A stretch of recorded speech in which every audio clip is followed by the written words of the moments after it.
Le livre du ciel, tome 11, 14 décembre 1912. L'âme qui vit dans la divine volonté embrasse tout, prie et répare pour tous. Elle porte en elle l'amour que Jésus a pour tous. Elle n'est pas sujette à la tentation.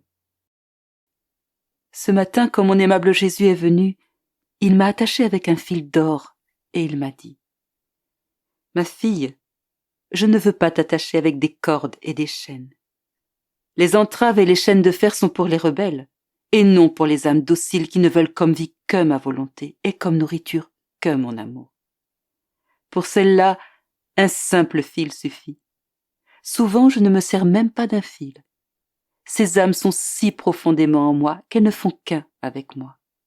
Et si j'utilise un fil, c'est plutôt pour m'amuser avec elles. » Pendant que mon doux Jésus m'attachait, je me suis vue dans la mer sans limite de sa volonté, et ainsi dans toutes les créatures.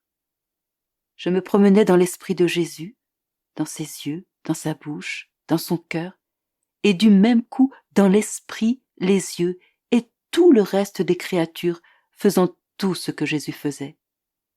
Oh, comme on embrasse tout quand on est avec Jésus. Personne n'est exclu. Il me dit : « Celui qui vit dans ma volonté embrasse tout, prie et répare pour tous. Il porte en lui l'amour que j'ai pour tous. Il dépasse tout le monde. » J'avais lu que celui qui n'est pas tenté n'est pas cher à Dieu. Et comme il me semble que depuis très longtemps je ne sais pas ce qu'est la tentation, j'ai mentionné cela à Jésus. Il me dit : « Ma fille, celui qui vit complètement dans ma volonté n'est pas sujet à la tentation, parce que le démon n'a pas le pouvoir d'entrer dans ma volonté. D'ailleurs, il ne voudrait pas s'y risquer par le fait que ma volonté est lumière et que, à cause de cette lumière, l'âme reconnaîtrait très vite ses ruses et se moquerait de lui.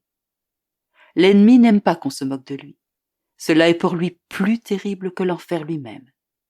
Il fait tout pour rester éloigné de l'âme qui vit dans ma volonté. Essaye de sortir de ma volonté et tu verras combien d'ennemis fondront sur toi.